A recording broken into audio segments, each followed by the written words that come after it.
৩০০ কোটি টাকায় নতুন করে বানানো হচ্ছে ঐতিহাসিক বাবরি মসজিদ। ১৯৯২ সালের ৬ ডিসেম্বর অযোধ্যায় বাবরি মসজিদ ঘিরে উত্তাল হয়েছিল গোটা ভারত। ৩৩ বছর পর একই দিনে লাখ লাখ মানুষের উপস্থিতিতে বাবরি মসজিদের ভিত্তিপ্রস্তর স্থাপিত হল পশ্চিমবঙ্গের মুর্শিদাবাদে। ২০২৫ সালের ৬ ডিসেম্বর মুর্শিদাবাদের রেজিনগরে বাবরি মসজিদের ভিত্তিপ্রস্তর অনুষ্ঠান ঘিরে তৈরি হয় ব্যাপক আলোড়ন। হাজারটা চাপ থাকার পরও এই কর্মসূচিতে অনড় ছিলেন ভরতপুরের বিধায়ক ও তৃণমূল থেকে সাময়িক বহিষ্কৃত নেতা হুমায়ুন কবির। বিভিন্ন অঞ্চল থেকে আগত শত শত আলেম ওলামা ও হাজার হাজার মুসল্লির উপস্থিতিতে ফিতা কেটে নতুন বাবরি মসজিদের ভিত্তিপ্রস্তর স্থাপন করেন তিনি। এই আয়োজনকে ঘিরে ৪০,০০০ মানুষের জন্য রান্না করা হয় বিরিয়ানি। ভিত্তি স্থাপনের পর মঞ্চে উপস্থিত মুসলিম সমাজের বিশিষ্টজনেরা পরস্পরকে কোলাকুলি করেন। পরে বেলডাঙ্গা থেকে একটি মিছিল বের হয়। এই কর্মসূচিতে শুধু স্থানীয় মানুষই নয়, বিভিন্ন রাজ্য থেকেও ধর্মীয় নেতারা অংশ নিয়েছেন। উড়িয়ে আনা হয়েছে সৌদি আরবের প্রখ্যাত আলেমদের। এদিকে বাবরি মসজিদের ভিত্তিপ্রস্তর স্থাপন অনুষ্ঠানে মসজিদের জন্য মাথায় করে ইট নিয়ে এসেছিলেন এক ছোট্ট শিশু। শুধু সেই শিশুই নয়, এমন আরো অনেকেই হাতে বা মাথায় করে ইট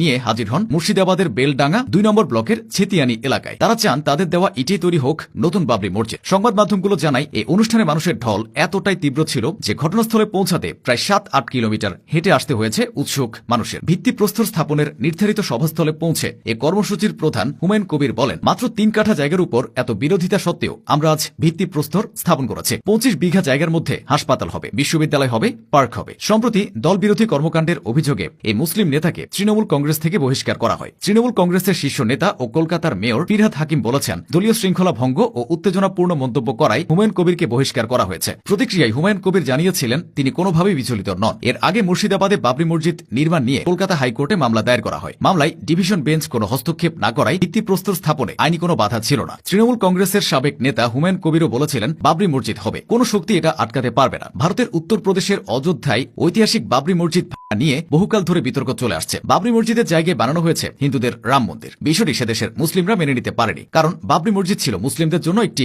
গুরুত্বপূর্ণ স্থাপনা। মুঘল শাসকদের আমলে ভারতবর্ষে অসংখ্য শিল্প স্থাপত্য গড়ে ওঠে। মুঘল স্থাপত্যের প্রকৃতি ও বৈশিষ্ট্য হল স্থাপত্যে গম্বুজের ব্যবহার। সম্রাট জহিরুদ্দিন মুহাম্মদ বাবর সাম্রাজ্য প্রতিষ্ঠার পর ১৫২৭ সালে অযোধ্যার নিয়ন্ত্রণ নেন তার সেনাপতি মীর বাকি। পরের বছর ১৫২৮ সালে সম্রাট বাবরের নামে সরজু নদীর পাড়ে নির্মাণ করেন ৩ গম্বুজ বিশিষ্ট এক মসজিদ। ৪.৫ শতক পর, যা ভারতের রাজনীতির ইতিহাসে সবচেয়ে বড় বিতর্কের কেন্দ্র হয়ে ওঠে। সেনাপতি মীর বাকি বাবরি মসজিদ নির্মাণের ৩৫৭ বছর পর ১৮৮৫ সালে মসজিদটি নিয়ে শুরু হয় বিতর্ক ও আইনি লড়াই। ৩ গম্বুজওয়ালা ওই মসজিদ শ্রীরামচন্দ্রের জন্মস্থান ভেঙেই তৈরি করা হয়েছে বলে বিশ্বাস করতেন হিন্দুদের একটি বড় অংশ। তারা বলতেন, মসজিদের ভেতরে থাকা একটি উঁচু বেদির মতো অংশেই রাম ভূমিষ্ঠ হয়েছিলেন। হিন্দুত্ববাদীদের দাবি, মুঘল আমলে একাধিকবার ওই জমি উদ্ধারের চেষ্টা হয়েছিল, যদিও সেই দাবির সমর্থনে ঐতিহাসিক তথ্য প্রমাণও মেলেনি। এরপর ১৯৪৯ সালের ২২ ডিসেম্বর রাতে বাবরি মসজিদে রাম ও সীতা মূর্তি রেখে আসে অজ্ঞাতনামা কিছু হিন্দু। এই ঘটনাকে অলৌকিক দাবি করে প্রার্থনা শুরু করে মন্দিরপন্থীরা। এই ঘটনার পর ১৯৫০ সালে মসজিদের তালা দেয়